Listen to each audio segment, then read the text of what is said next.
meeting to order. Hillary Thomas is not here, and Pat Quinn is not here. I don't know if he's coming later or not. Hillary is not. He is not. No, I know Hillary is out, but Pat Quinn.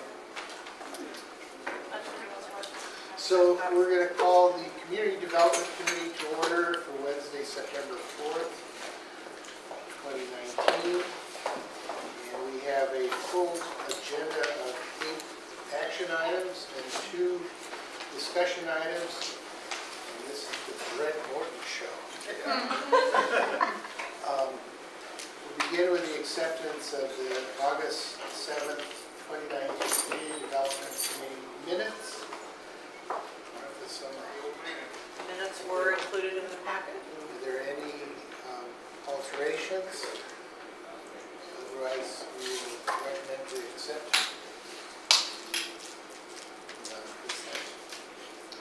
The next item is a contract award for stormwater inventory and condition assessment. Brent Morton. Thank you. So, as you said, it's the stormwater and condition inventory that we've been talking about, and we're recommending approval with the contract with VAC Roads to perform a stormwater inspection inventory with a minimum amount of $128,250. The last city stormwater inventory and assets was completed in 2005. In the last 10 years, since I've been here, on average, between 2 and 4 sinkholes have been showing up throughout town. I mean, on an average every year. Mission's it's been a considerable problem for the city with the deteriorating stormwater and the CMP underground. In an effort to be more proactive and for a budgeting standpoint, we're trying to get eyes on the condition of our pipe, our structures, and find out where that stuff's rating. As we started putting together the RFP for the inventory that was budgeted in the CIP for 2019 to do our asset inventory on our stormwater, Johnson County, or the SMAC program, opened up funding for a 50% match on structures that had an estimated risk to get them to have a visible risk, and that will let you apply for funding in 2020 for a maintenance project. So the only way to apply for funding through SMAC on a maintenance project is to have structures with a visible risk score attached to them, where somebody's put eyes on them, or cameras or pictures have been taken. So the county funding is available for all estimated risk structures in the system. We worked with VAC Roads, which is here tonight if you have any questions, Randy and David, to submit an application to the county for all our estimated risks. We were able to compile all those into a spreadsheet, and the county approved all that. They had an assigned fund for pipes, structures, since this was their first year. As that went through, their estimated cost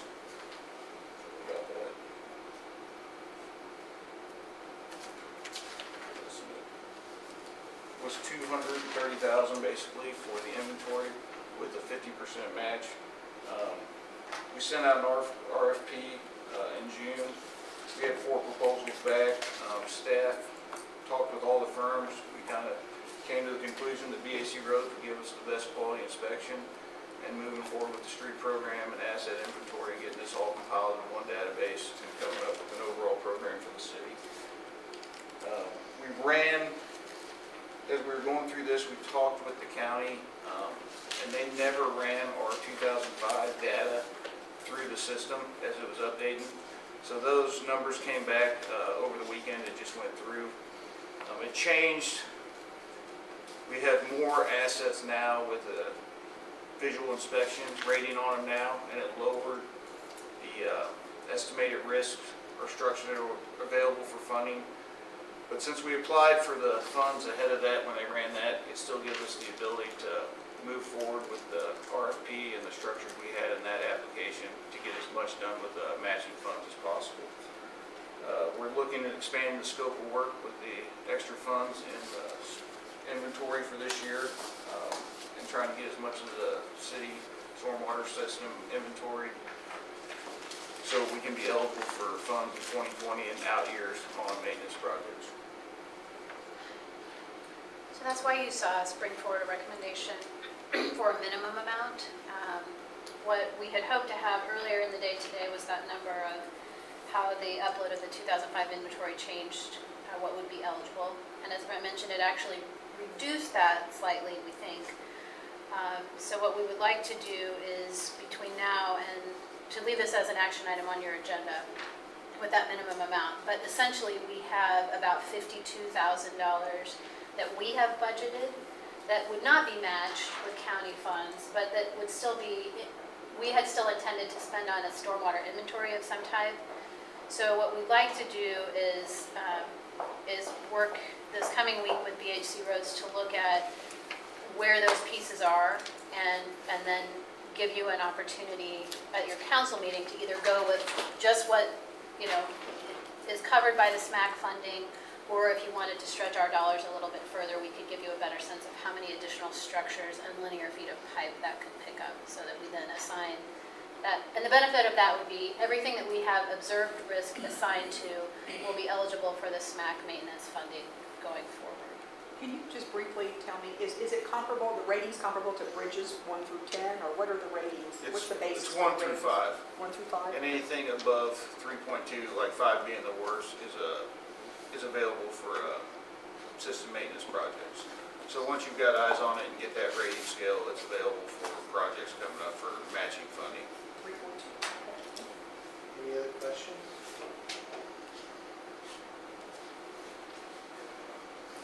Everybody comfortable with it? All right. Non-consent. Non-consent? Does Holly recommend that? Okay. So along with that, then the next item is an agreement with the county, Johnson County, for funding stormwater inspections. So yeah, this ties with the stormwater inspections we talked about. This is the interlocal agreement with Johnson County and SMAC for the stormwater inventory and condition assessment matching funds. It's an recommended approval for an interlocal agreement with Johnson County for the stormwater inspection project. Project number 1-1-M1-2019-1. The SMAC funding program, as we turned in the application and went through their process, came out to $230,292, which is a 50% match from the county, so about $115,000. The scope of the project overall is condition rating on the system, making sure we know what we have, and trying to have us the ability to get on those matching funds in 2020 and the out years. The condition rating of 3.2 or higher is when it's available for the maintenance project funding.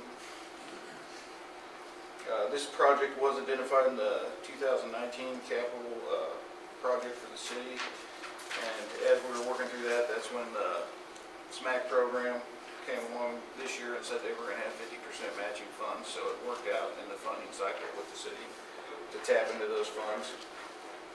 So we're looking for approval to sign the interlocal agreement. It ties those funds, matching funds, to the county, and designates those funds for this project. Questions about the agreement? Okay. And we can go forward non-consent. Non-consent. Thank you, Brent. And thank you to BHC Roads for being here tonight. Appreciate it. Yep, thank you very much. The next item is item number 4, contract award for 50th and Dearborn stormwater improvements construction. Brent. So we've talked about this a few times, 50th and Dearborn and the area around it. Approval of contract with Cohurst Enterprises to repair the stormwater system in the vicinity of 50th and Dearborn.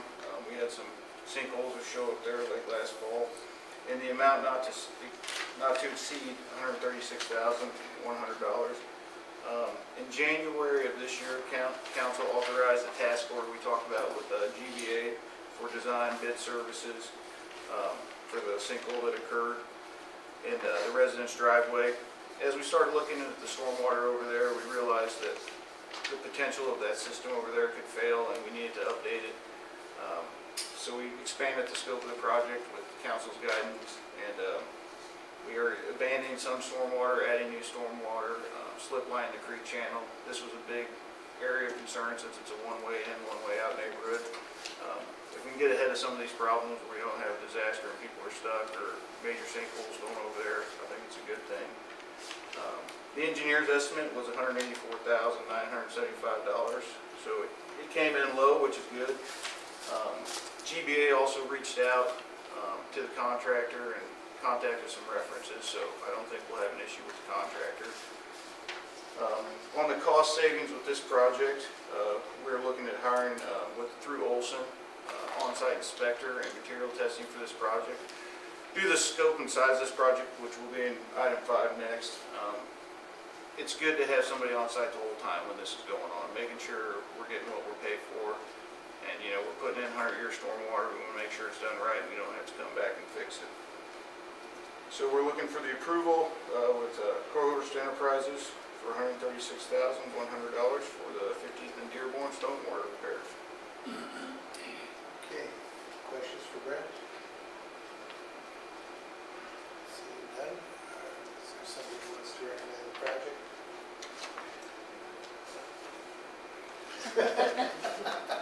Come on. I recommend that we take it. Okay, thank you, Debbie. Thank you. Consent. Right about it. All right. Take all the time you want. Then the next one you've already covered, the authorization of the task order for construction inspection services for the same project. Brent, go ahead. Yes. So yeah, it's basically the same thing we just talked about. It's a construction inspection with Olson and Associates. And this gets us an on-site inspector the whole time. We got diaries, materials being used, all the, excuse me for a second, all the submittals come through Olson too for the structures, making sure we're getting the right structures, right material. They also look at the design to make sure we're getting the structures we need for the storm boxes and the right pipes, since we're designating slip line pipe for the snap type for the slip line. On a project this size too, with the asphalt and the concrete being used, we're recommending materials testing. It's a cost of $4,466. With these smaller contractors, I always think it's a good idea to test some of the materials they're using. They will try to get by on you with some stuff that's not up to grade. So we use the better asphalt in town. We use the better super pave that's Overland Park spec, KCMB mix, which is another Overland Park spec concrete mix. So it's always good to get that stuff tested a couple times just to make sure everybody's on the same page and we're getting what we pay for. Also with the construction inspection, I mean, I know the timeline's 9 weeks. You know, you're building in days for problems, utility issues and stuff like that.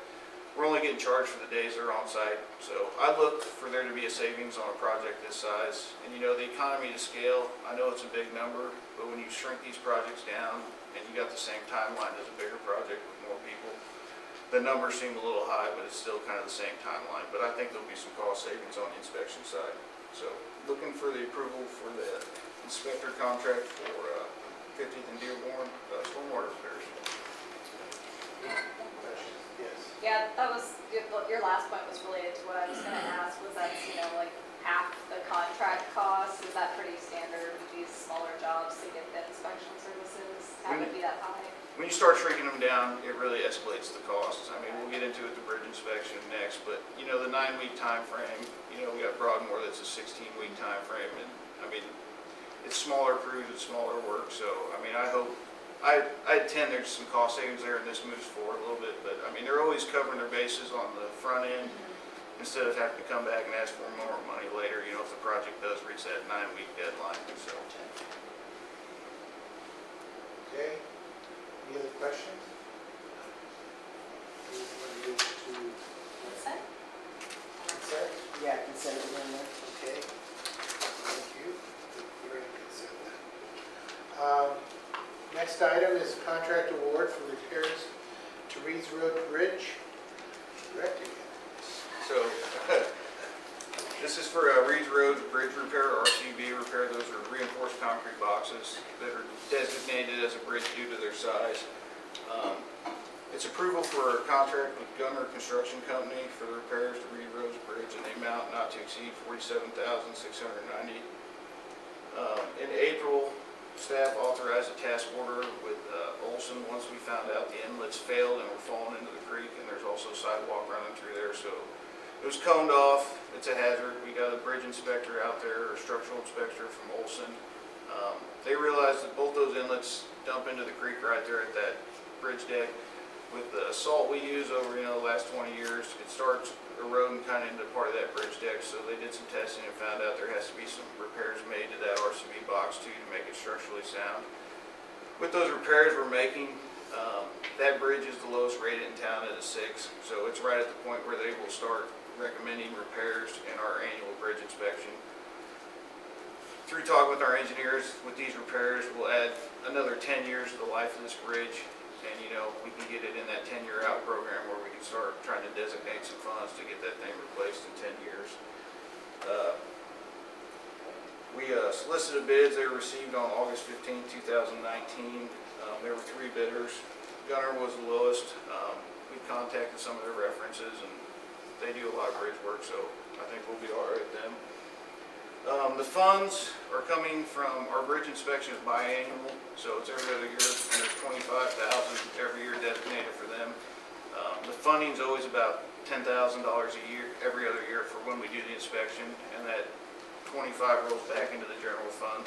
So we're going to use last year's funds and this year's funds to pay for the bridge repairs for 2019 because it wasn't in the CIP for this year. So it kind of came up, those inlets failed. We knew that was the worst bridge in town, but they just gave out one day, so we're getting in there and fixing them. And when we take out those inlets and sidewalks, you start beating on that bridge deck with hammers, so that's when you got to start making a few structural repairs also, getting that stuff out of there. Can I ask you a quick question? Yes. Once we determine that the bridge is at a threshold of a certain rating, what liability is there on the city between that rating and when it gets fixed? I mean, how do we address? So when I talked with the engineers and they came out and looked at it, it wasn't at the scale where you'd have to shut it down. So these repairs are their suggestions to try to extend the life of the bridge. If our bridge inspectors come out and they tell us that a bridge is past the point and it's fallen in, I mean, it's road closure, and we take it from there, whatever we got to do to get it fixed. But usually we know about it before then. The inlets sit on top and they failed, so that just kind of, if you weren't beating on it with hammers and fixing the sidewalk and inlets, you probably could get the bridge by for a few more years. But if you're there tearing everything up, it makes sense to prolong the life of that bridge for another 10 years. Thanks. So the full replacement would be $800,000, right? Yes. And you could probably in 10 years add 20% to that, I would say. Yes. I know that you're replacing the sidewalks, is that correct? Yes. Are you going to be addressing the handrail at that point, or would that be at reconstruction point? That would be a reconstruction. Okay. We had some issues with that handrail last year. We had a welder out there and kind of put it back together. But until we address those walls and how they're getting undercut and all that, to rework all that handrail, it's a big cost. So I think that's something we need to address with the full project when we start getting into the walls and the new bridge deck. Okay, great. Thanks, Brent. Anyone else? Okay, it's a recommendation. Recommendation taken to council. Concerns? Consent. All right. We'll go ahead, then the next is number 7. It's to do the inspection services, so task order for construction inspection services to the same bridge, right? Yes. So we also contracted with Olson for this inspection service, or attempting to, for approval of the contract for bridge inspections not to exceed $13,879. On the inspection side too, when you get into bridges, and all our bridge inspections go to KDOT every year for their approval, or every other year, excuse me. You really need somebody on site that's certified in making those repairs. When you start cutting into bridge deck, there's certain rebar. It's got to be braced up a certain way. There's certain concrete. You just want somebody out there watching that contractor and making sure those repairs are done right. In the city, it also takes the liability off the city a little bit too. If you have an inspector out there that's watching it, and it puts it a little more on their side, making sure those repairs the standards of KDOT specifications. And there's also some qualifications that those inspectors have on, you know, bridge repairs and going through some classes and making sure they're certified in that KDOT bridge inspection. Full-time inspector, the project's estimated about 2 weeks. I think they're going to get it done a little quicker. And again, on our inspection, you're only paying for the time that the inspector's on site. So, I mean, they do some logbooks and stuff off to the side. You know, there's a few billing hours, but most of the time spent on the project.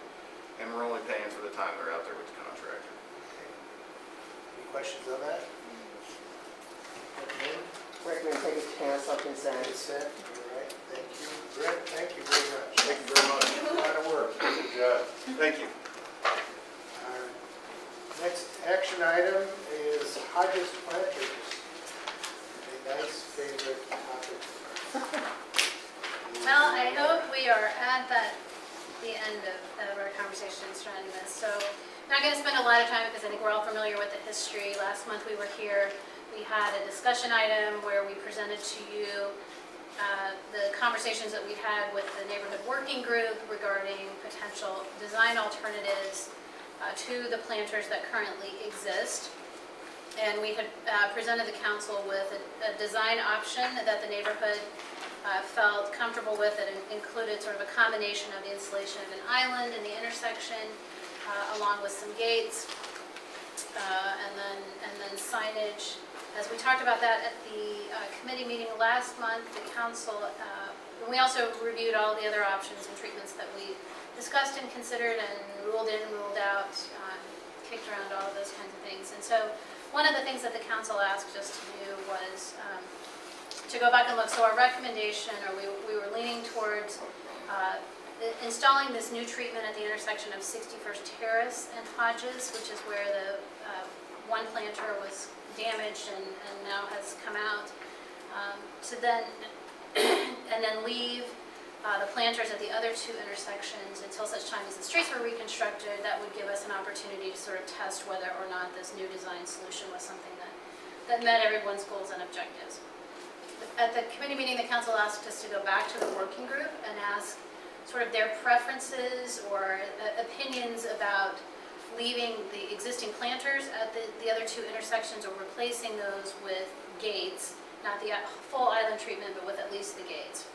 So we reconvened the working group and asked that question, and it was the consensus of the working group, speaking on behalf of the neighborhood, that they would prefer that the existing planters stay at those other two intersections. They, I think, still believe that the gates just don't provide enough of a deterrent to people who may want to drive around or through those into the neighborhoods. So that is the preference. That is what came back from that neighborhood working group. So we brought it back this month as an action item, looking to see for seeking council approval to move forward with the installation of the recommended design alternative at 61st Terrace and Hodges, and then to add the reflective signage and other neighborhood signage to help improve navigation throughout the neighborhood and reflectivity of the existing planters at the remaining two intersections. Any comments on that? This brings us to a year later. I think we should table it until. Move it forward. Non-consent. Okay, so moving on to non-consent. Non-consent, actually. Thank you. Who was it that moved? I think it was me. Okay, Yeah. thank you. All right. And thank you to the working group. Thank you Yes, very much really. to the working group. That's right. The Monsons saw are here. a I couple was back going to say there. we've got the. They have. I think you guys have been at every. At least one of you's been at every meeting. So Well, it's thank. right in front of our house. So thank you for your time and participation. Okay, we now have discussion items. And beginning the discussion item with the Willow Park de-annexation. Laura, I do, and what Emily has passed around is kind of a lengthy packet. I'm going to try to run through that. This is kind of a project and a conversation that has been ongoing for really several years in a variety of different fashions. And so we've talked about it in some respects. Back in December, Mayor Kelly and the Roland Park City Administrator Keith Moody made a presentation to us at committee regarding de-annexation. So what I'd like to do this evening is just sort of walk you through a little bit of prior to December 2018 history, and then kind of what has transpired since December of 2018 and where we are now with respect to a proposal and whether or how this moves forward. So I started in the packet, and I'm going to go back even further. I started here with December of 2014, and I've included as an attachment an interlocal agreement that was executed by both of the cities at that time. Even prior to 2014, there was an East Gateway task force and working group that was put together that included representatives from the City of Mission, the City of Roland Park, and the City of Fairway. And this was formed shortly after kind of initial conversations surrounding the Gateway, and we wanted to come together collectively as those cities who all touched and joined intersections or boundaries there to talk about how we wanted to manage and what sort of development we might want to anticipate or encourage in that corner that would complement. So even prior to 2014, there were the results of the East Gateway study that all of the cities worked on. In 2014, Mission and Roland Park executed this interlocal agreement, and the goal really there was to look at pursuing sort of joint redevelopment of that parcel at the northeast corner of Johnson Drive and Row. And while I understand that an interlocal agreement is not binding on, a future council, I did want to just kind of include that as a point of reference, because at the time that we put this together, we had staff members, we had council members, we had planning commission members from both cities who were sitting down to brainstorm, to look at the possibilities, and what you'll see in this interlocal agreement, which just sort of lays out what the goals and objectives were, and recognizing that we would develop consensus on a development vision for the site, pursue joint requests for proposals and negotiated sale of land to a private interest, and then manage the zoning, entitlement, and permitting processes. That group met for quite a while, and then we had turnovers in mayors, we had turnovers in city administrators, we had turnover in other staff positions and planning commission members, and I think everybody sort of went their separate ways and kind of took a different approach, and that whole process really sort of died down. And in fact, at the time, what you'll see reflected in the interlocal is that Roland Park was actually contracting with the City of Mission to sort of manage those planning and development processes.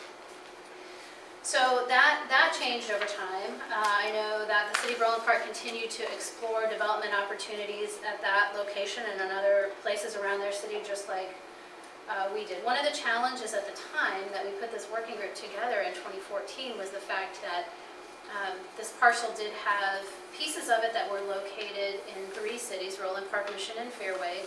And in addition, particularly the sections of property that were in Fairway and Mission were also designated as KDOT right-of-way. And so nothing could be built in those. So there was a lot of time spent trying to track down ownership and title and finding the right people in KDOT to talk to see whether or not KDOT will be willing to relinquish any of that right-of-way so that the development site could be expanded and we could look at some different opportunities. And I know Roland Park staff really picked up that ball and ran with it. And I know that in 2016, my notes say, and I found it after I sent this out today, that in 2016, Roland Park actually acquired that piece of property, or KDOT was willing to give up a portion of the right-of-way, not all of it, but primarily that section that was in Mission. And so the City of Roland Park purchased that right-of-way from KDOT. KDOT had it appraised for $50,000, and that was the purchase price for Roland Park to acquire that. There were still some questions about whether clear title could be given to a developer, but they felt like that was a good first step in again, trying to expand the potential for land area. So the next time we kind of started talking about this, we were approached by the City of Roland Park in the fall of 2017. I think Roland Park at that point was engaging sort of a broker-developer They've gone, I believe, through an RFP process, and we're looking at bringing someone on board to help them develop and market potential development proposals for that site. And one of the questions that this developer broker, I'm not sure what the title is, they were talking about zoning and entitlement processes, but also the use of incentives on the property, and how we might be able to work collectively, or how that would work among two cities. And so we started exploring options with our city attorneys about whether that would be possible. And what we determined at the time, so between November of 2017 and August of 2018, we had kind of these ongoing conversations about what that might look like, so that we could make a development process as efficient as we could for a potential developer. What we quickly realized, and I think what was communicated to us from Roland Park, is that most of the potential developers or folks who were interested in the site were probably going to come in with a request for some type of incentives. And I think while we understood that Roland Park's position was likely going to be that they weren't really particularly interested in that, again, we were still exploring how do we do that. What we discovered is that through an interlocal agreement, we could have essentially turned over and allowed one city or the other, in this case Roland Park, to manage the zoning and entitlement processes, but there's not a mechanism through an interlocal agreement for an incentive package to be approved by one city. So Mission couldn't abdicate, our ability to authorize those incentives. So kind of conversations, as we understood it, died down. There was some interest. I think there were a couple of proposals that came forward that the city of Roland Park wasn't particularly interested in, and so things kind of quieted down again. Then as I said, in the fall of 2018, there was, I think, some renewed interest in that property. And at that point, as we were looking at the best way to, again, make the development process as efficient as we possibly could, was our city attorney had suggested that de-annexation might be a better route. Earlier in my life in Mission, there had been conversations about de-annexation that didn't, go very well, and I don't think any of us in Mission or in Roland Park wanted to sort of jump into a situation that was going to cause some political upset. So we committed to kind of looking at options that might make sense without doing that. Again, I think, and as we were looking at all of these things, we were sort of collecting up the costs and trying to figure out if we go through that de-annexation process, that de-annexation and giving up a portion of our city, we believed had some value, some monetary value. In December of 2018, Mayor Kelly and Mr. Moody came to the committee meeting and made a presentation requesting that Mission de-annex that portion of the development site that was located within our corporate boundaries. I have included both a copy in the packet of the letter that we got on November 1st from Mayor Kelly making that request specifically, and then the presentation and the handouts that they provided at the committee meeting, along with the committee meeting minutes from that December 2018 committee meeting. So essentially, the offer that was brought forward to the council in December of 2018 was for Roland Park to pay all of the costs associated with the de-annexation process, and then that there was no dollar amount other than a recommendation that the financial savings in transferring who was paying the cost of the traffic signal at that intersection would be essentially to provide the value and the benefit for the city of Mission. One of the things that we had learned in going through these processes and really researching all of this was that Mission had been paying 100% of the signal costs since the signal was installed in 2003 when the Cloverleaf came out. We had talked with KCP&L about that. There was not a formal agreement. In researching that with KCP&L, they have indicated to us that what they recall at the time was that Mission agreed to take those costs on, and that we would then work out a cost-sharing arrangement with the city of Roland Park because roughly 25%, one of the 4 signal poles is located in their city. There doesn't appear to be an agreement that was enacted by either city in that case. So Mission has paid over the last 16 years somewhere in the neighborhood of $550,000 for the traffic signal at that intersection. And so one of the things that Roland Park had offered up was assuming 50% of that cost. So annually, it's about $36,000 a year. So Roland Park would agree through after the de-annexation to take on 50% of that, since now 2 signal poles of the 4 would be in their community.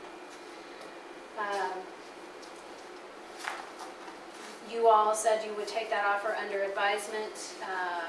One of the things and feedback from you all was that you felt like there was additional value to moving forward in this process, as opposed to just the traffic the savings on the traffic signals. So really between January and April of 2019, we continued to work. Mayor Appletoft and Mayor Kelly had several conversations. We had conversations with staff. Mayor Appletoft communicated that December 2018 proposal wasn't acceptable to our council, and we had requested sort of an updated or counter proposal on several occasions. Ultimately, we got to the point where I think Roland Park had indicated that they were not going to bring forward a counter proposal, so we made an offer, and that offer letter that was sent in June of 2019 is included in your packet. At the time that we made the offer, the property was not under contract. So it was a little bit difficult. So we didn't have a specific development project. We didn't know if there would be a request for incentives.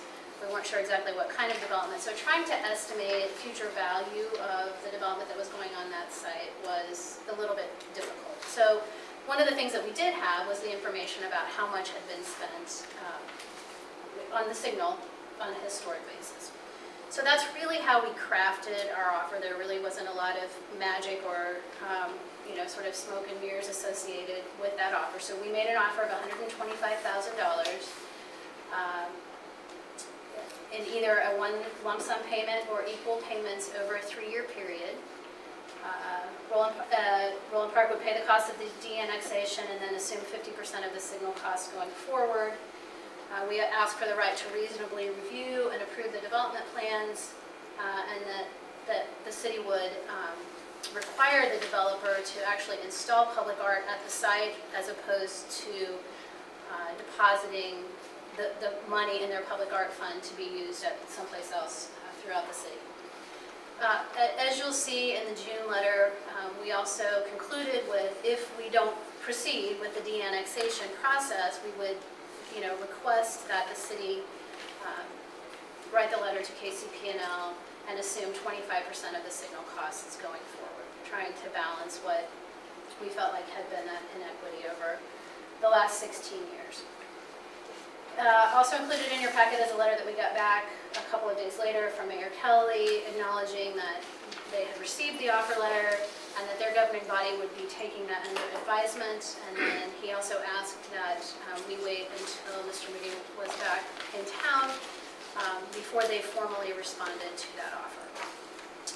We didn't have a formal response to the offer. I think the next thing that transpired was the City of Roland Park held a special City Council meeting on July 1st, where one of the items on that agenda was to accept the terms of a land sale agreement for the sale of that property with a sales price of roughly $1.2 million. If you break that down on a per acre cost, it's about $446,322 an acre.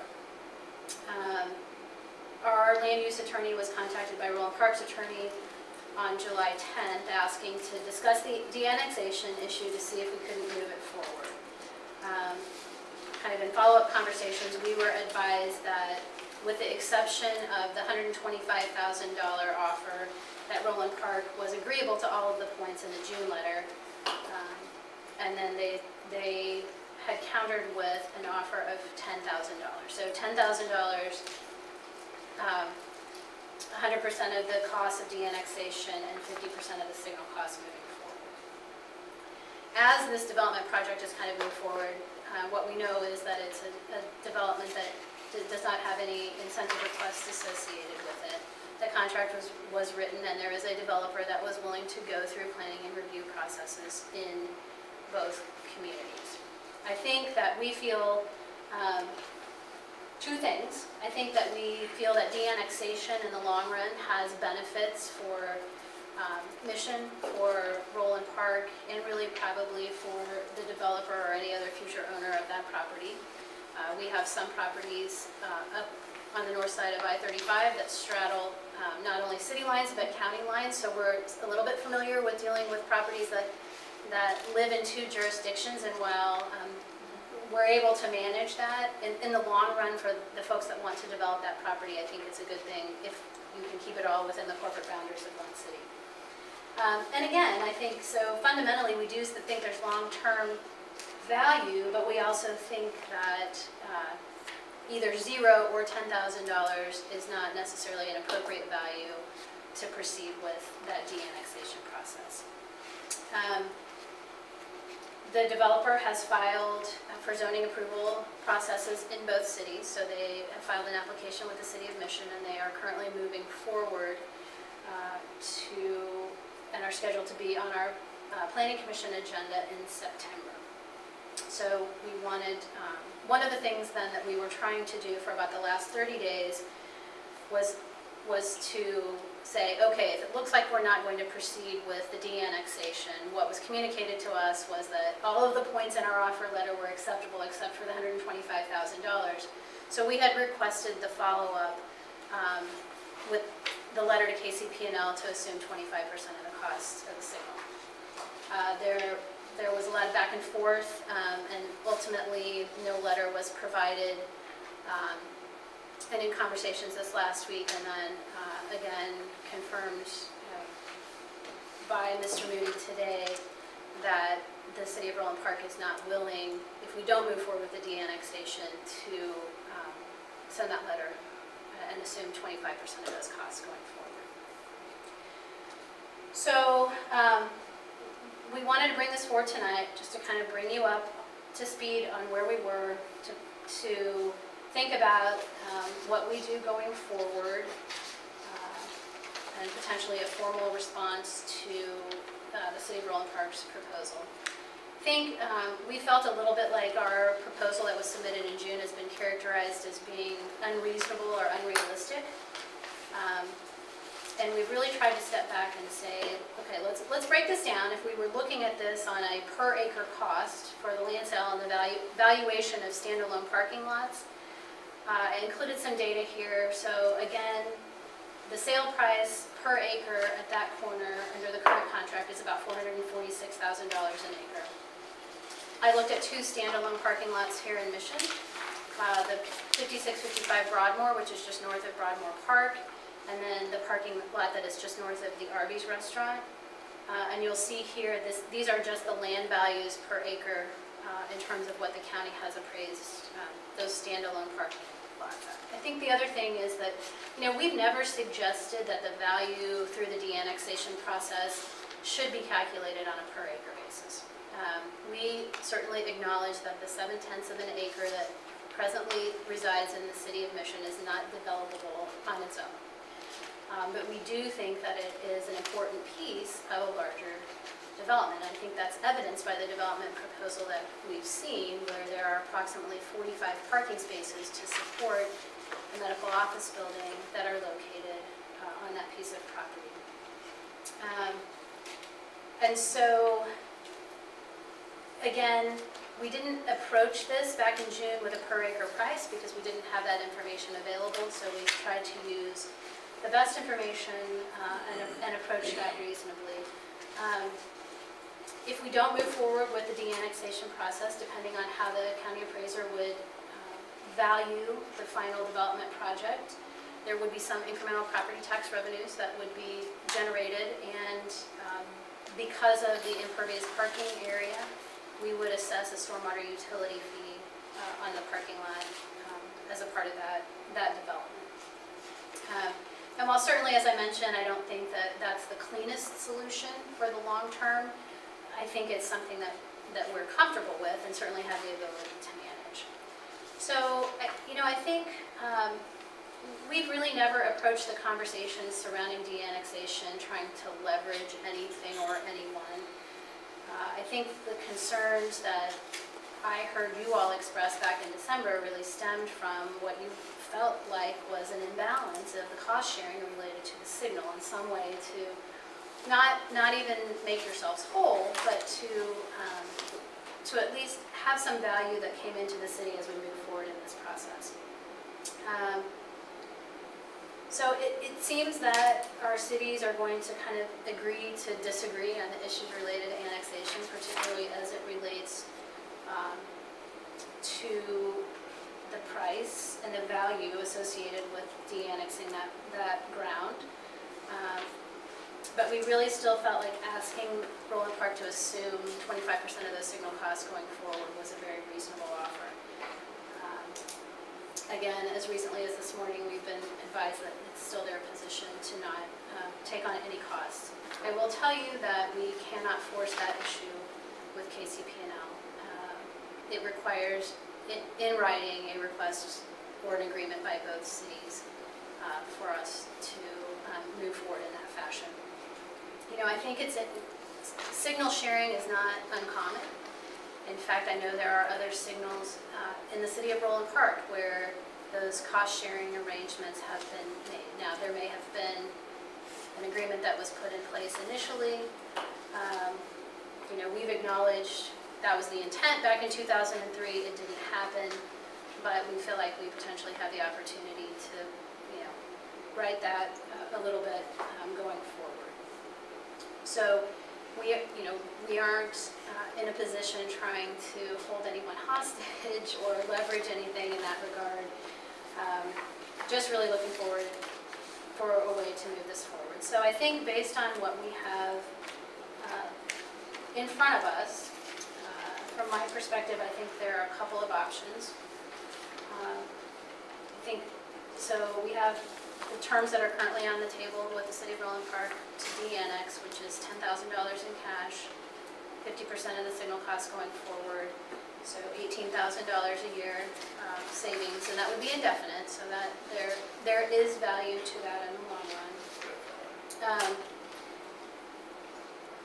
And then they would pay the cost of de-annexation, or we reject the de-annexation terms, we allow the property to be developed in the two cities, realize property tax and stormwater utility revenue annually, and then understand that we can continue to try to have a conversation around the signal, but that's not an issue that we would be able to force. Go ahead. Oh, I was going to say, can I, and then maybe we can discuss it, but type a third option Sure. On the table? Absolutely. I think that, really at its heart, this is about the relationship between Mission and Roland Park, both the existing relationship and the relationship going forward. So I'd really like to see, one more good faith attempt to move this towards the de-annexation for all the reasons that were laid out, but in a manner more equitable to both parties. And so I would like to go back to Roland Park and ask them as a showing of good faith to go ahead and give us that letter commitment that at least on a basis moving forward, whether we de-annex or not, Roland Park will take over the signal costs for the portion of the signal in their city, which my understanding would be that would be 25% if the de-annexation doesn't happen, or 50% if it does happen, and get that commitment in writing as a showing of good faith, and then proceed from there in negotiating what we think that number should be on the monetary value piece. Didn't you just indicate though, Laura, that they've been pretty clear about saying that they're not going to do that until we agree with the annex? That was the information that was provided to me earlier today, yes. That's the information that I saw here too. So. I'm not sure that their whole council has considered that option, so I would like to give their council the opportunity to go back with that, being our counter to their $10,000 offer and say, look, we'd like to talk numbers, we'd like to talk de-annexation. But I mean, Mayor Kelly's own letter from November 2018 acknowledges that it's appropriate that the traffic signal costs associated with the portion within the boundaries of Roland Park be attributable to Roland Park. You know, he's talking about 50% in the case of de-annexation, but that's an equally valid argument in the case that we don't de-annex. And so I think, you know, getting that in writing, getting that commitment, saying we're all on the same page, we want to move forward in good faith, we want to do what's combined in the best interest of both of our cities. I totally agree, but I think from the material we've been given, it's pretty clear that that's not their intent to do. I don't think that's very neighborly of them, to be totally honest. A quarter of that signal that we've been paying for Yeah. in the city for I just, 16 years to the tune of $135,000. yeah, I think, 50% will be in their city now, but you know, the council didn't meet today, so that final information that came back from the city today, I assume was not coming from the mouth of council, but coming from someone else within the city. So I'd like to give them one more shot, and, you know, all fairness for council to have an opportunity to consider it. And if it's still true that they don't want to have the discussion, then, you know, we can go from there. Is there a chance, similar to what they did come before our council, is there an opportunity for us to go before their council and make the case in a public meeting? Yes, is the short answer to that. And what did And I think that is why, it's my understanding that as the city of Roland Park has discussed this, they've discussed it in executive session, which is not, this is not something that we are able to discuss in an executive session. So, as we spent the last 30 days kind of going back and forth on this issue of a letter to KCP&L, one of the things that we talked about is what was the most appropriate way to sort of engage in this conversation. And I think we made the decision to put it on our committee agenda as opposed to making that presentation to Roland Park. We could certainly do that as a formal follow-up, but we wanted to create an environment. Since you all really haven't touched and seen and been up to date every step of the way, and how we got to where we are today, we felt like having that conversation here first was most appropriate. Quite honestly, we're off by 115,000. Has nobody gone forward and said, could you go to this point? I mean, we just spurred that and stopped? I don't understand. They said 10, we said 125, and therefore nothing else has occurred to move one way or another in the negotiation. I mean, I think it's whether we view that $10,000 offer as an offer made in good faith, given that we've paid the entire signal costs over time. And so that's why I was suggesting that we at least give them the opportunity to make it right going forward, and then say, then we can talk numbers now that we all know we're on an Right, I'm equitable not saying no to playing that. field. But that was what was communicated. I mean, that we would try to wrap up, between our attorneys, that was the conversation that was occurring, was that we were going to try to wrap up this ongoing cost of the signal. And that would be kind of that first step of good faith. And then we would sit down and, see if we could agree on a number, somewhere between $10,000 and $125,000. And I'm saying give them one more shot. I think we might have a couple members of the Roland Park City Council in our audience tonight who will maybe, take this back in terms of a public presentation. All our meetings are taped, and anyone on the Roland Park City Council can watch this or report back from the meeting. And so I think, giving the council an opportunity to re-engage and look at if they think, as Mayor Kelly's November 2018 letter sets forth, that it's fair for them to assume the costs going forward either way for the portion that's in their city, and then move forward from there. Question I had, when the fairway component was settled, was that a purchase by Roland Park, or was that a payment to KDOT by Fairway? So I don't believe Fairway purchased any ground. It's just so, and this was a very confusing thing for a long while. It's this notion of Roland Park owns the ground. It just happens to be located currently within the city of Mission. So Fairway, KDOT still owns the ground that's located in the city of Fairway. So there was that thumb that is in the city of Fairway that KDOT wasn't willing. They weren't willing to turn over and relinquish or sell all of that. But the city of Roland Park, in fact, did purchase a portion of that right-of-way that they were willing to. And I didn't include that information in your packet, but we've got the appraisal that KDOT did, as I mentioned, was $50,000, and I guess the question I have is, why in principle is that not the same in regards to this? cost basis to agree. Well, they're not building on that piece because it's still KDOT, right? The fairway piece? Right. Yeah. That was, Yeah. Yeah, they're not Still, building it's still KDOT right away. I think is the, do we have any rough estimates on what the cost of the actual de-annexation process would be? Yeah, I think it's probably less than $10,000. I think we were estimating more 7 to 8 probably when we talked about that. Call it 10 million.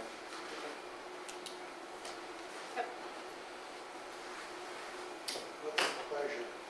Well, I think we got a couple things to consider. I mean, if you look at 50%, or 25% of what's been paid for that light so far, it's about $135 grand.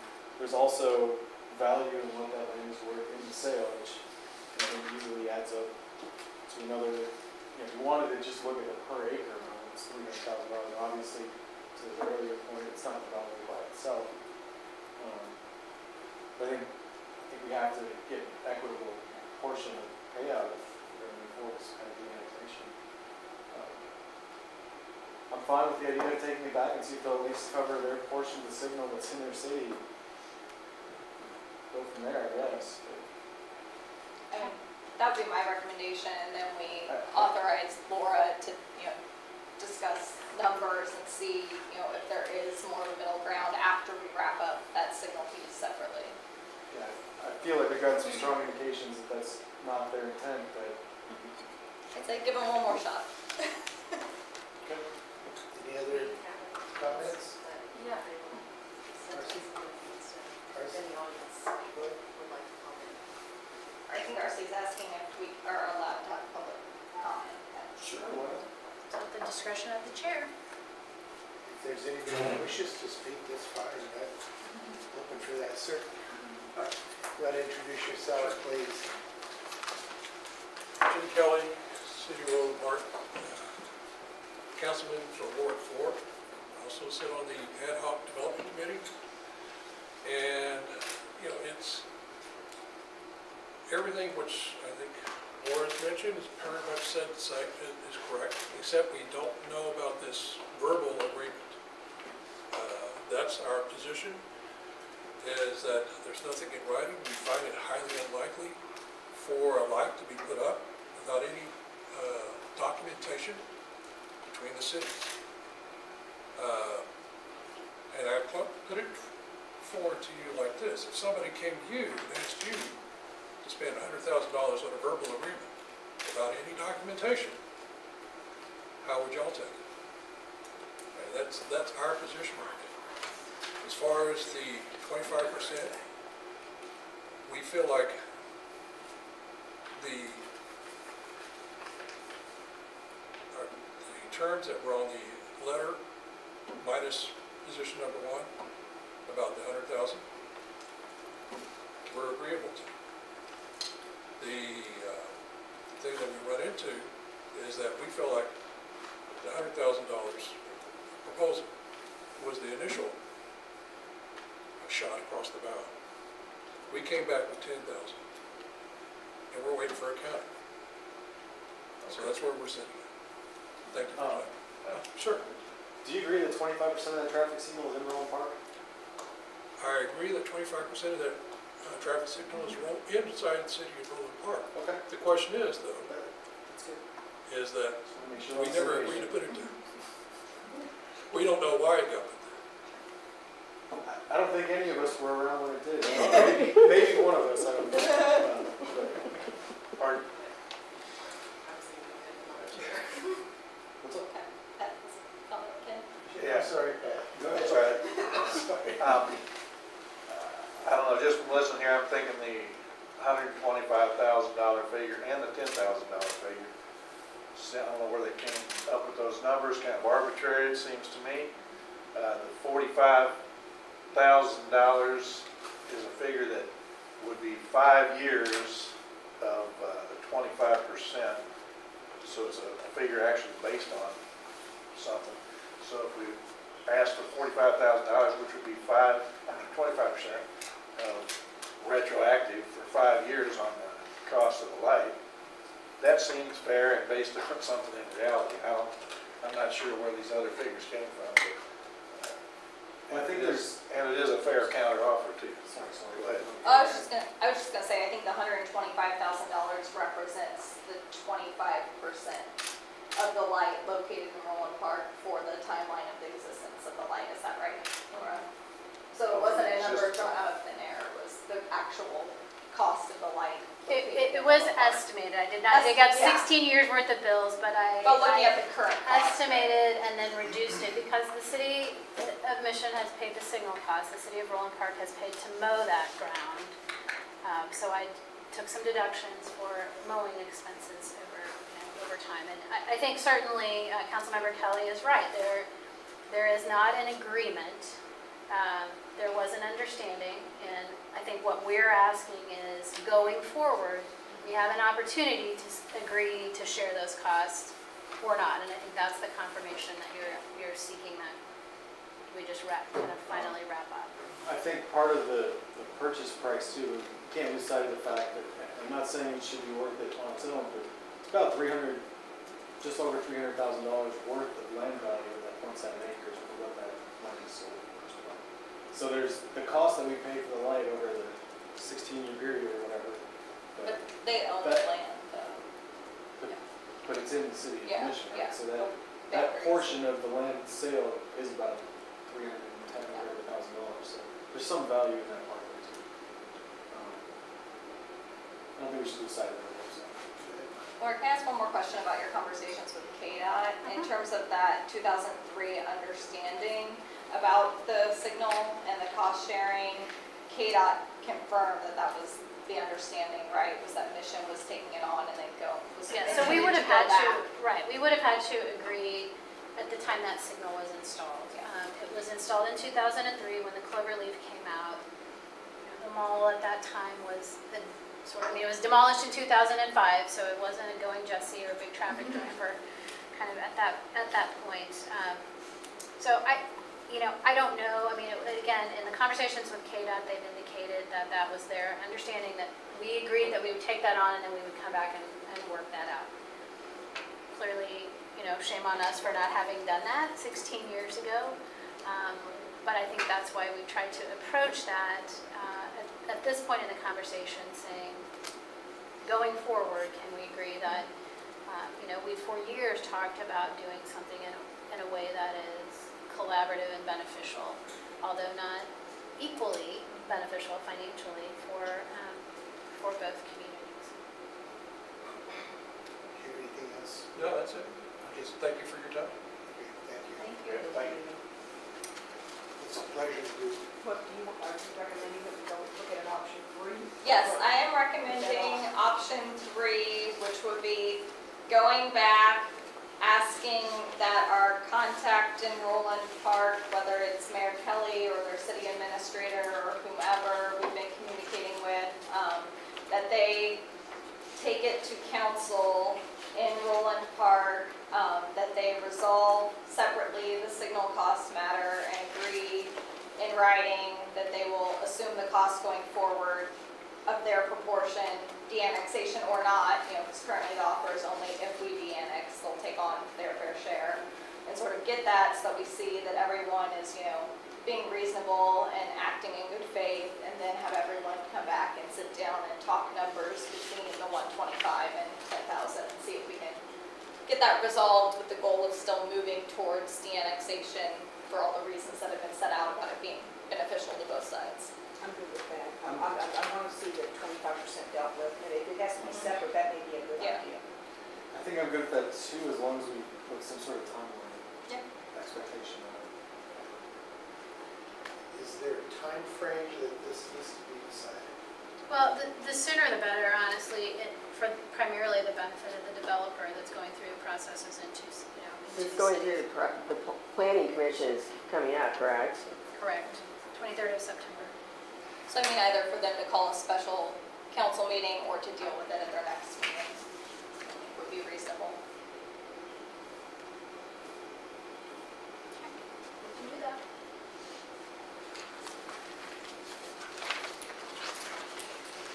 Is that the consensus of the group? So what's the process? Will that have to be an item on our next It's just a discussion. Depends on where we, it depends on, Discussion on it. depends on what happens next, right? I think, so, yeah, you would have to, Do you have enough to go by? yes, I think I do.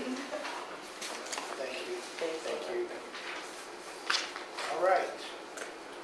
Our next item of discussion is Turkey Creek Trail. Laura?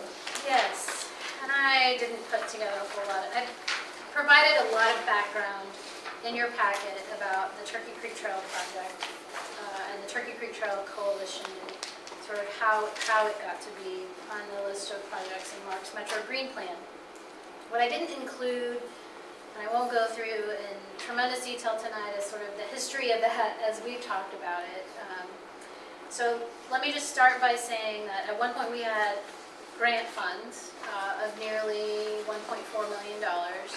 As we got, I think as you're familiar, when we apply for the grant funds through Mark's processes, whether those are generally federal funds, the application cycle is many years ahead of when you anticipate actually constructing the project. So you go through a grant application process, you are awarded a grant, and then in the year in which you are to move forward with construction of your project, whether that's a street project or a trail project, you come back and you then enter into an agreement that commits the city's portion of the funds. When we got, so there was an application that had been, or several applications that had been submitted 2013, 2014. And when those came back ultimately for commitment of our funding, care, and mission, I think the landscape had changed, quite honestly, and the decision was made to turn back the grant funds that were provided and not to pursue the construction of the project. And I'll come back and touch on kind of what I think the two primary reasons for that decision were. But let me back up and say, why is it on your agenda as a discussion item tonight? So I think most of you are familiar with, there's Overland Park built a section of the trail along the bluffs on I-35. There have been two separate failures to that section of the trail over the last several years.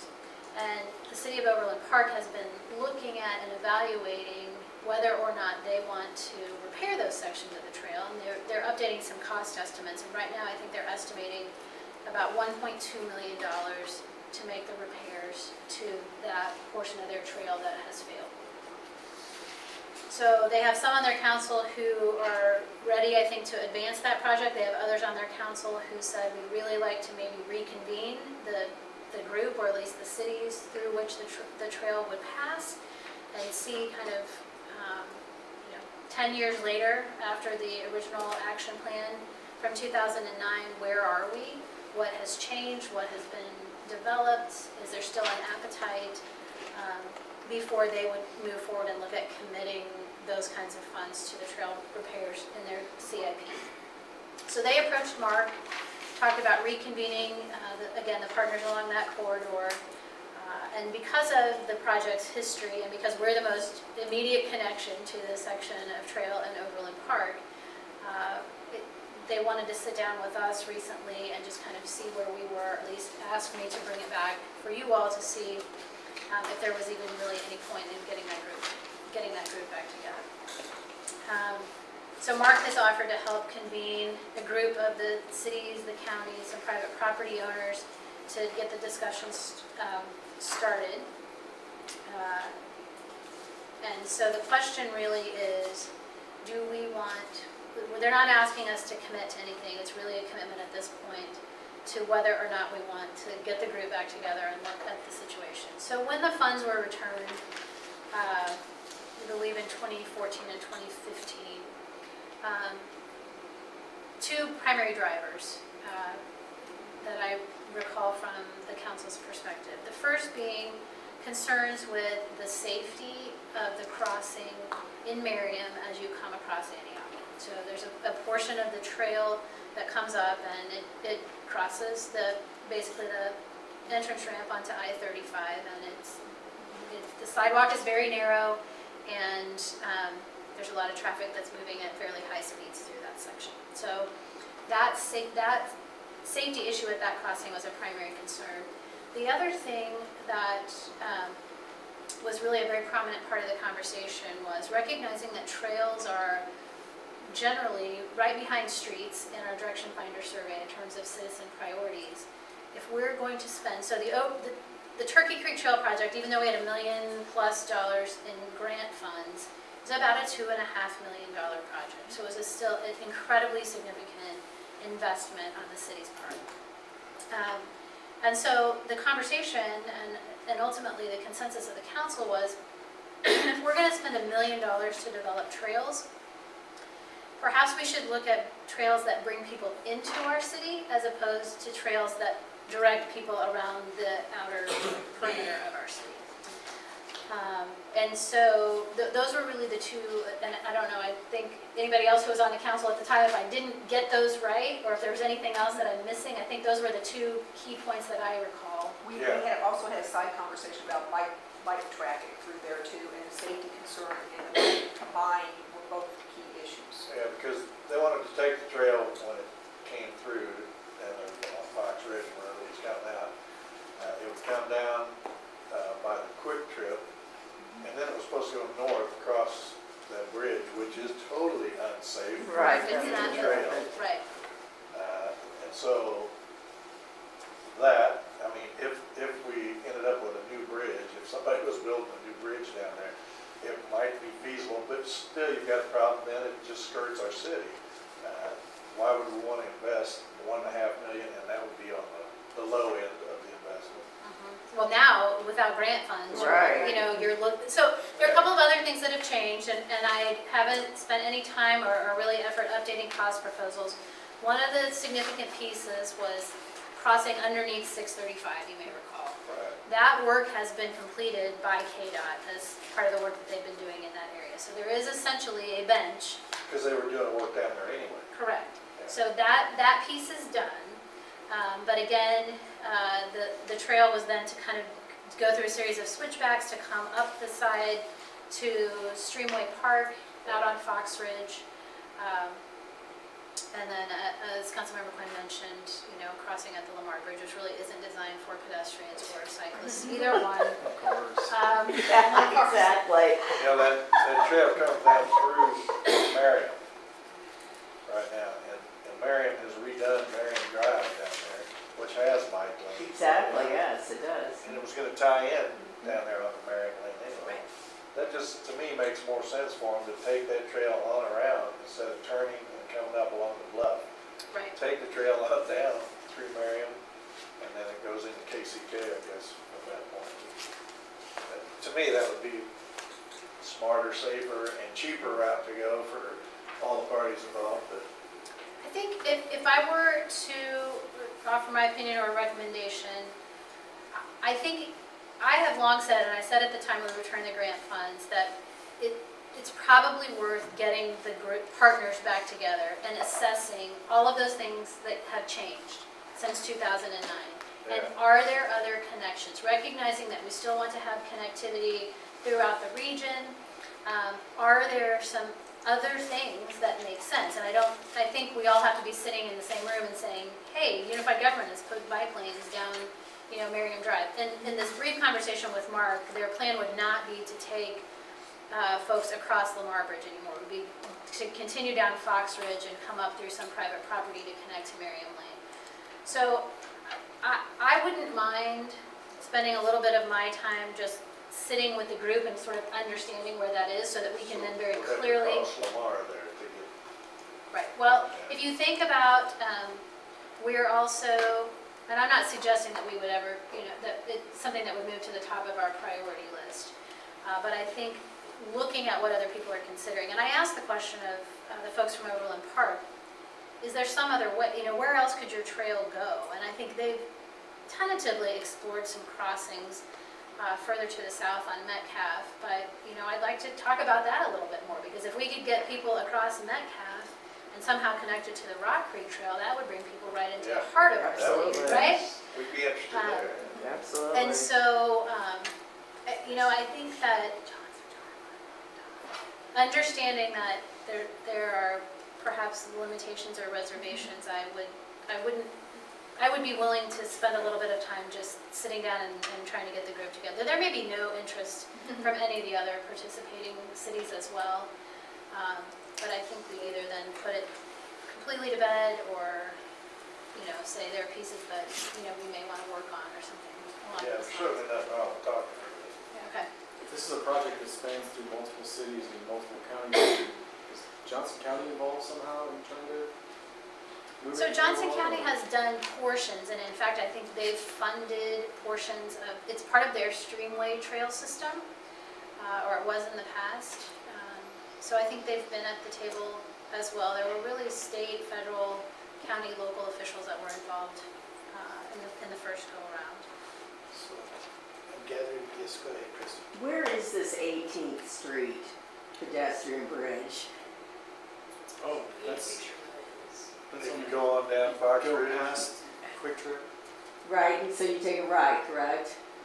So if you're going north If on... you're going north on Lamar, yeah, before you get to your state, you take a right, like go past where that community garden is. Okay, so I went all the way back there. It's where and I House of could not Rocks, find it's it. where House of Rocks. So I went all the way back there, Yeah. and You know You where House just of go- I Not by didn't go yourself? across you go the... down and under the highway. Yes, I did all that. you know where House of Rocks is? Yes, and I little- saw that it says, "Do not enter. This is Yeah. private That's where property." you went? Well, actually, I didn't enter. actually, they closed, I think the bridge used to be open, so I don't know if it's still. It was in pretty bad shape. It was 10 The years bridge is ago. not open to vehicular traffic any Yeah, longer. that's. I couldn't find any that's- bridge. But I think that's. It's there.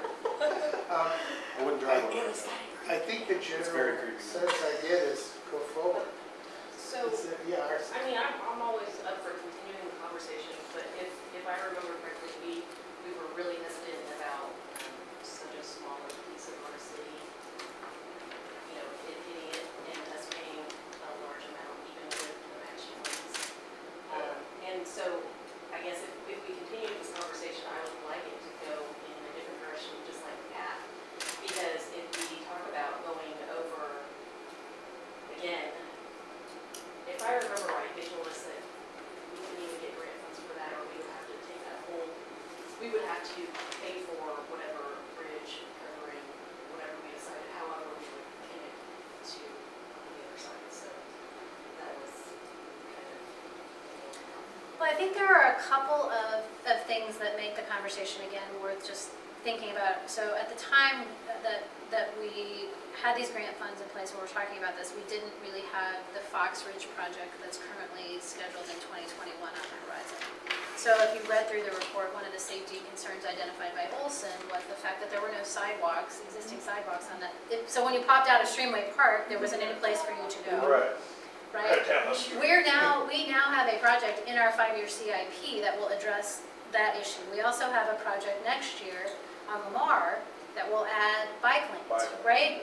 So in my mind, there are two pieces that might connect in another fashion if this trail is going to revive itself, where we could pull people off of that trail and draw them down into our city for, with investments that we're already making potentially. So that's part of my motivation to really,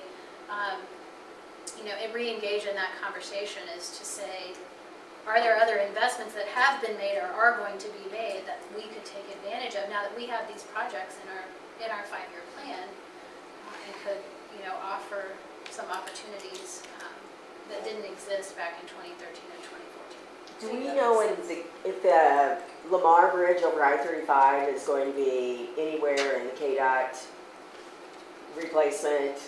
Well, it got I heard it replaced in You did? Okay, 2005. It had just been replaced when I got here in 2005, so I can't imagine. The one over, no, not the one on Mission side, but over I-35. Well, I guess that would be a Mission, but Yeah. was replaced in 2005? Or maybe 2004, but there were some significant federal funds that went into that as well. The unified government didn't participate. Not one penny. Right. But And our mayor that at the bridge time is not agreed to- as old as we think it is. So, Well, I told them to cut the bridge off. the meeting minutes don't make that clear. The meeting- Who would let's go back. involved? They do make it clear that she signed off on it, so. I think I I would start out there, only because I have the history, Right. right, of kind of where we've been, and it might be something to, and then again, there may be one meeting of this group and it doesn't go anywhere, so, Yeah. you know, if it looks like there's some ways to connect in some different fashions, it may be something that Penn might get involved with, our new Parks and Recreation Director, once, you know, once he's on board. I would imagine, So I'm getting the sense that you've got the green light. let me go to a meeting Yeah, and then come back and So start back. I just wondered, before we get too far down the road on this project, I know at the beginning of the year we met and we had our retreat and we looked at setting some priorities for the year that we wanted to focus on. I know some of those things we haven't really discussed since then. So before we start taking on new projects like this and spending too much time on them, where are we at with some of those other things that we talked about back then that we know we can move forward with? We have a meeting that's scheduled. Sure, What's another that retreat, but Well, I haven't. just People before we decide start their taking on day, more figure it out. projects, Yeah. Right. can we reevaluate some of the stuff that we talked about looking at earlier first?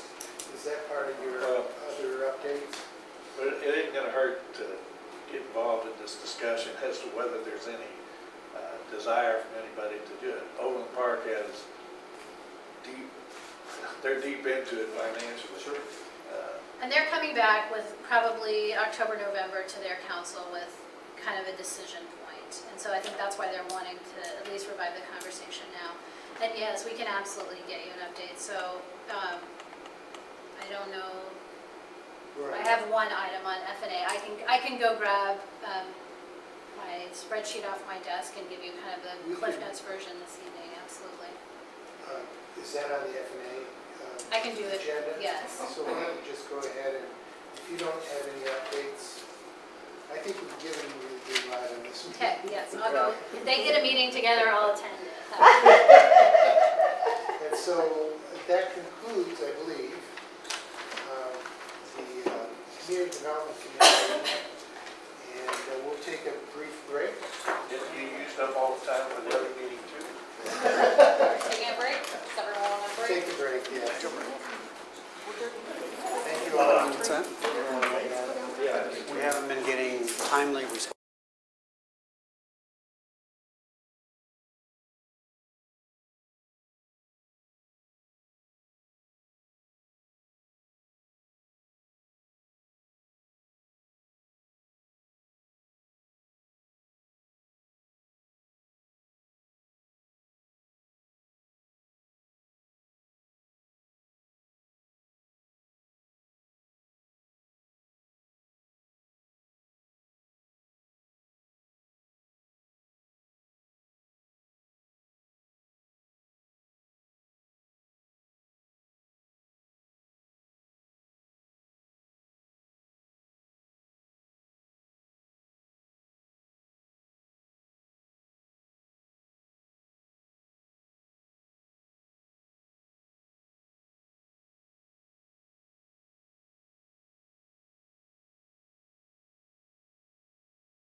All right, so it is 7:58. I will call the Finance and Administration Committee meeting to order. First up, public hearing or public comments. This is the time for any public comments on items that are not on our agenda. Seeing none. Next, public presentations. We don't have any public presentations tonight, so we'll turn to our action items. We have 3 action items tonight and then 1 discussion item, one other item. So first up on action items is our acceptance of the August 7th, 2019 Finance and Administration Committee minutes. Martha. The minutes were presented in the packet, and if no changes. I believe that they should be accepted as presented. Okay. Next, we have Laura with participation in the countywide housing inventory. Yes, thank you. So we've been having conversations. Our Johnson County Managers Group was approached at a luncheon a couple of months ago with a proposal to participate in a countywide housing inventory. As you know, we've been talking about affordable housing, workforce housing, housing issues in general through our summit with the grant that we had from the National League of Cities. But UCS, over the last year to year and a half, through grant support from the Kansas Health Foundation and the Reach Healthcare Foundation, put together this multi-sector collaborative called the Johnson County Health Equity Network. And one of the things that they identified as a priority health equity issue for Johnson County was housing. And so they had established, UCS had established as a goal of theirs to go out and look at this, see about trying to get a countywide housing inventory done. The last countywide housing inventory was done in 2004, I believe. And I have a copy of the report. I didn't include it in the packet, but at the time they did this comprehensive housing market and needs analysis, and then the county convened a task force to look at recommendations, and the recommendations came out. And I asked the executive director of UCS, okay, so if we're going to look at moving this item forward or having this conversation, then I'd like to see what we've accomplished from the previous study. And she said, and she shared that information with me, so I'm working my way through that. But she said, honestly, there haven't been a lot of the goals and recommendations that have been implemented, and I feel like one of kind of the potential challenges was that this was done exclusively at the county level, and the county in many ways has very little ability to impact development and housing choices and some of those kinds of things. So there was a potential mismatch between the people who had the ability to develop policy and implement policy surrounding housing and who was generating the recommendations. So as the county has been talking about an updated housing inventory, they have agreed to fund approximately 50% of it, an updated housing inventory. And then they were looking to the other cities in Johnson County to fund the balance on a pro rata share based on our population. So this is really what this request is just looking for support. It's $1,250 that would be Mission's contribution to that, and we would have access to the data that was outlined, and I provided a handout that UCS had developed on kind of the key study elements. And so I was asked last month to serve on the RFP review committee if we move forward with that, so that will help to keep Mission connected to kind of the process as it moves forward. So we're just looking for support to go ahead and authorize funding for the housing. Nick? Go ahead, sorry. To what degree is this going to be a duplication of what the National League of Cities did with Mark? I think it will. I don't think there'll be. I think there'll be very little overlap, to be perfectly honest. This is really going to be resident surveys. So Mark was using really broad sort of data to come up with some of those demographics. This is going to get down to a much more granular level within the county. Did UCS provide anything on what their other priority health equity issues were? I can get those for you. They do have a whole listing of priority health equity issues?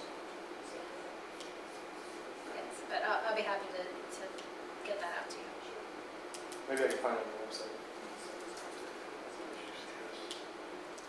UCS. United Acronym. Community Service. United Community Community Services. It's the United Way equivalent for John.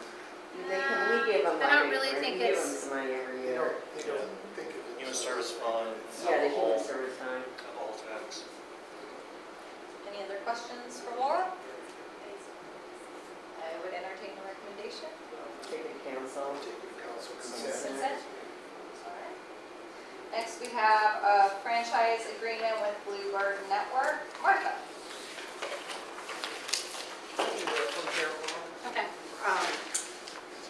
Bluebird Network approached the city, and they're actually coming from Fairway and will be installing fiber underneath Row Avenue. And to do that, they do need to have a franchise agreement in place, which is by ordinance. Dave Morton has worked with the attorney with Bluebird to draft the ordinance that, or the franchise agreement, 5% of gross receipts. If they get to a point where they are providing service in Mission, at this point they won't be. They'll basically be going just underneath Row to St. Luke's there. So the agreement has an expiration date of December 31st, 2024, with up to 8 additional 2-year renewals. And they have, part of the agreement, they will pay us the $1,000 fee for preparing the agreement and so forth. So. Well, that's an important thing we should have. Ken, did you have a So question? that's in the property that we have been discussing, I assume. You know, Brent knows exactly where they're going. Do you know? I think it's coming all the way across the road to that KU That little that's line built across there the on the other side of the road. So if the de-annexation of the Roland Park, or the portion that Roland Park would like us to de-annex occurs, would it even go to Mission anymore? I think so. Old Morton. Probably not. I don't. I mean, I don't know exactly where it's crossing the road, but wouldn't that all become Roland Park? Yeah, but I think they're coming across more by the lift station and then coming up under Johnson Drive a little bit into that medical center. I say take it. Consent? Consent. All right. Next, we have department updates. Laura.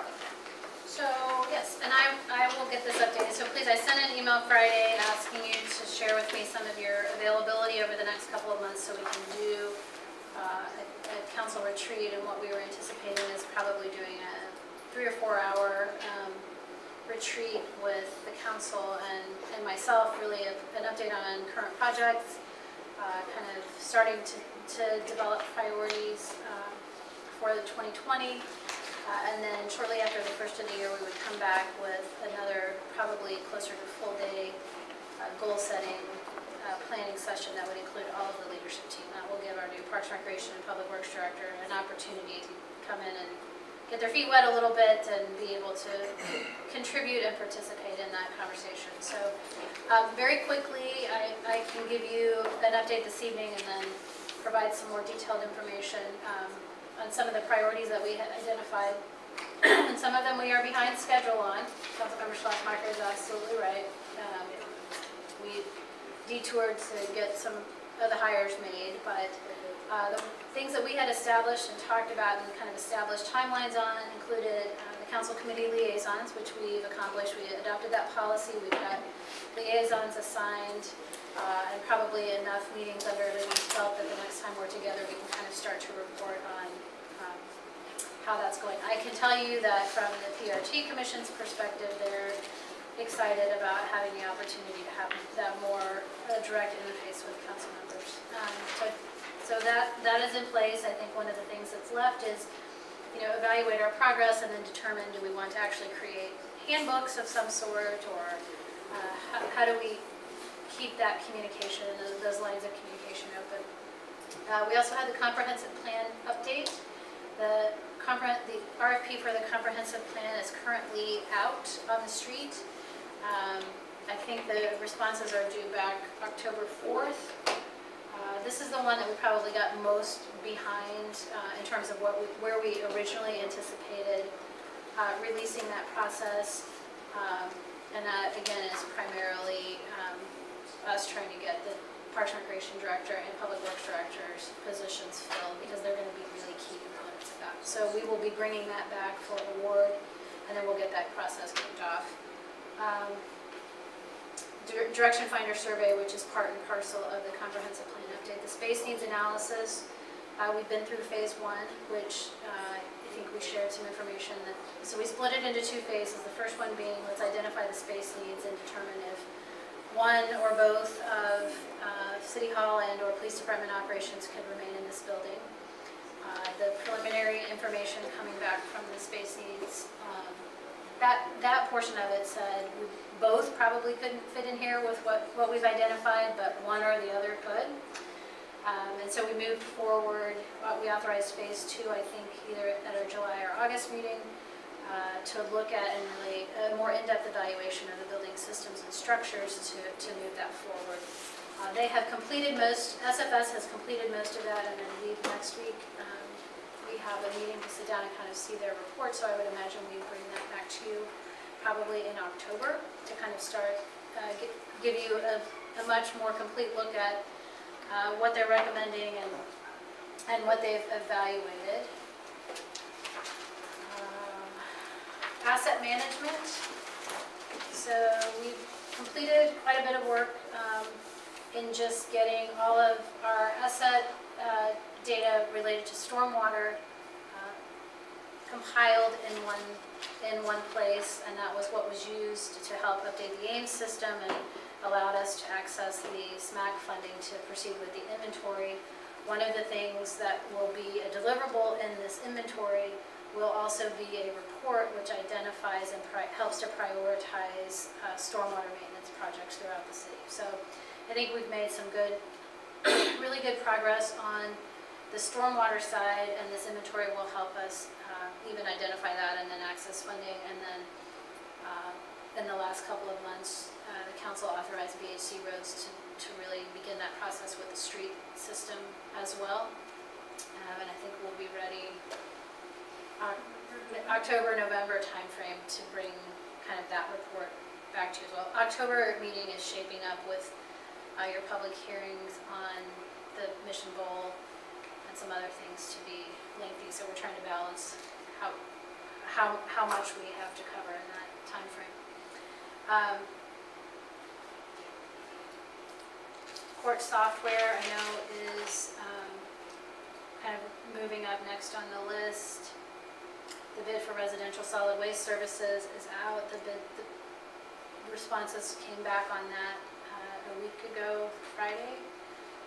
We have 3 responses, so we're in the process of sort of vetting and evaluating that. So you'll be seeing on your October agenda a recommendation for solid waste, a renewal of solid waste contracts.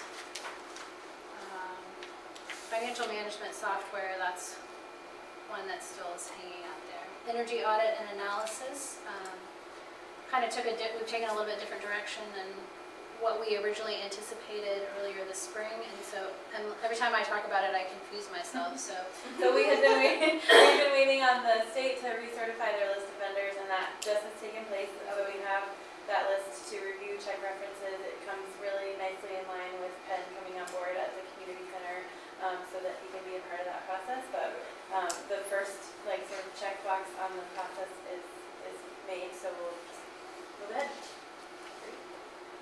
And then Rock Creek Channel improvements, the design process is moving forward. At this point, we're still on track to go to bid towards the end of the year and then start construction after the first of the year. Sale bonds. Oh, yeah, we had this. Took a lot of time, you know, I kind of wonder why everything's a sliding, you know, it took a lot of time. We issued debt, we did a bond sale related to that. I was just going through things on the list, but you're right, thank you very much. So is there anything that, what did I miss? The evaluation of the configuration of Johnson Drive between Lamar and Wall. Yep, we have been talking about how pulling together sort of some historical information on those past conversations and talking about how we advance that conversation. So that one I think will roll out here before too long. Did you who have you not heard back from in terms of the dates? A lot of us. Yeah. Friday of a holiday weekend. I know. Friday of a holiday weekend was bad, so I. That's okay. Can we discuss it here so we can just Absolutely, yeah, do it? we can. I mean, it was like all of the Saturday. next. Although it's really more helpful to me if you will email me, and then I can put it on a big calendar. I promise. It honestly looked like that Saturdays, there were maybe two, and I think with two of you that responded, we may have taken one of those out of commission, which is why I had thrown out the, potential evening. If we're just gonna do a shorter one this first go around, I know some had said that wasn't a first preference, but Saturdays between the Sunflower Festival, League Conference, NLC, a variety of other things in September and October, and then we get into the holidays and nobody is available to do much of anything. So if you will send me those, in the next couple of days, I'll put together something. Okay, are you wanting individual, I mean, we've got a full period. Are you wanting individual dates we could do it? I mean, No, when you're not. When you're not available, Okay, just when you're not available. for 3 months, right?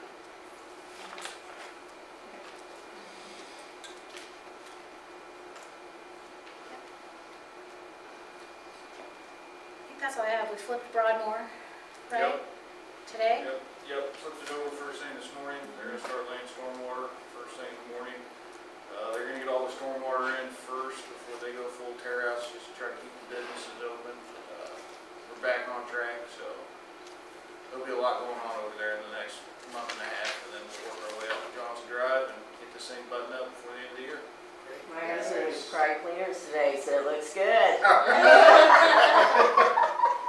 Tell her to put that on Facebook. Yeah.